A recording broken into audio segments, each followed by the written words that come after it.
Tim Connelly has built one of the best rosters in the NBA in Denver.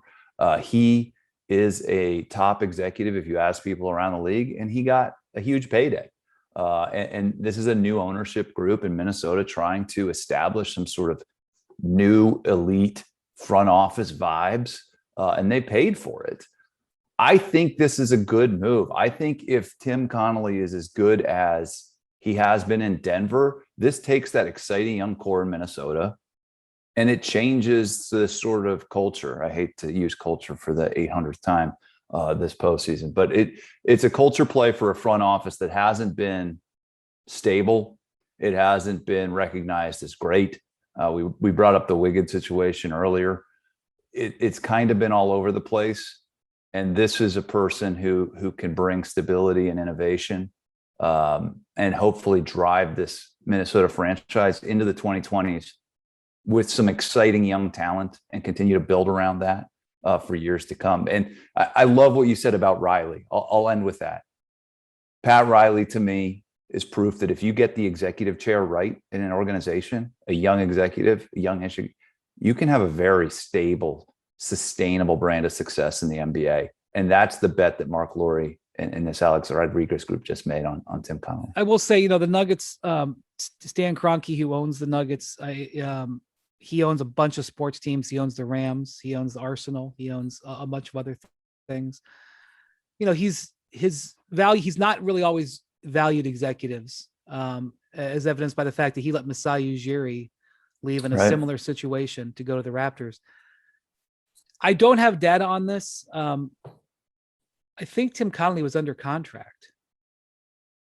They let him go without compensation that I'm aware of. That's, in a way, it's an incredible gift to Tim Connelly to let him leave. They gave permission for him to talk.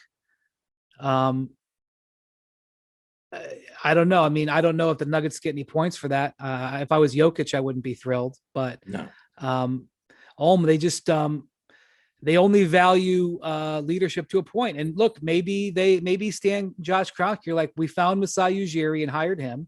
We found Tim Connelly and hired him.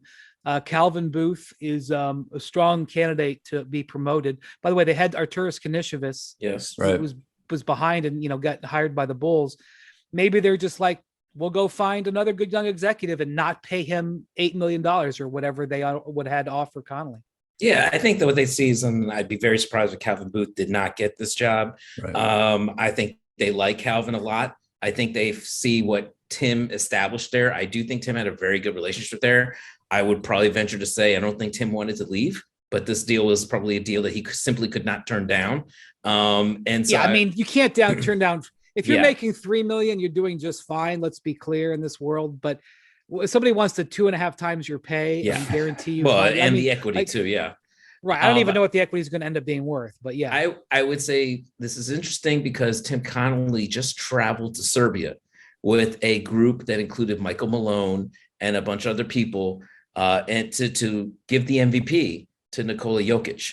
And so this was a very much a family-oriented kind of culture at Denver that they were building there. Nikola Jokic is due a super max contract extension, which he will get. I don't think Nikola Jokic is going to turn that down just because Tim Connelly isn't there anymore. But I do think that Jokic has to look at this and say, well, I thought we were building something here to try one championship. And the guy that pretty much put this team together, the guy that drafted me, the guy that has found and drafted, took a risk on Michael Porter Jr., the guy who's built all these young players up is not here anymore.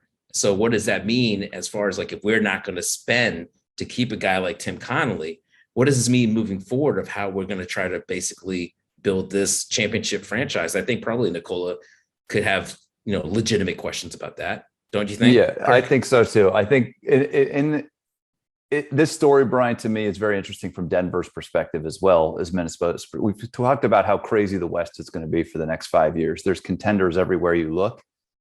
Any sign of weakness is a big deal, especially when you're trying in this era to retain potential free agents named Jamal Murray, Nikola Jokic, Michael Porter Jr.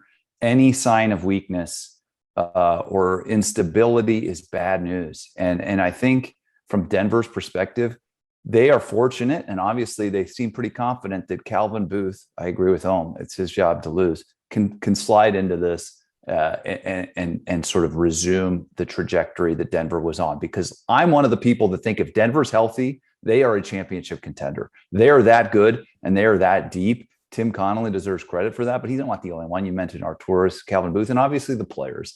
Hiring Mike Malone was a great thing.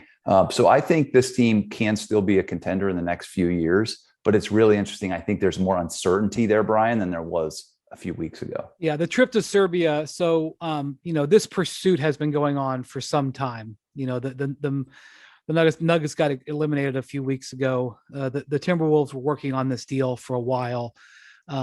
It got public in the last 5 or 6 days, but it's been going on. The Nuggets surprised Nikola Jokic with his MVP trophy. Their front, Mike Malone, Tim Connelly, some members of their organization flew over there and came to Sombor, Serbia, to give him his award. I mean, everybody knew he was going to win. Even Joel Embiid knew. I know people think that he didn't know, but of course Joel knew.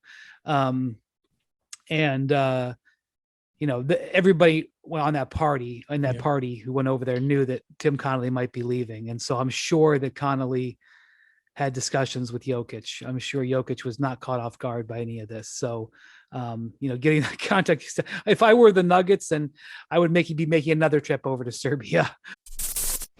Thanks for watching ESPN on YouTube. For live streaming sports and premium content, subscribe to ESPN Plus.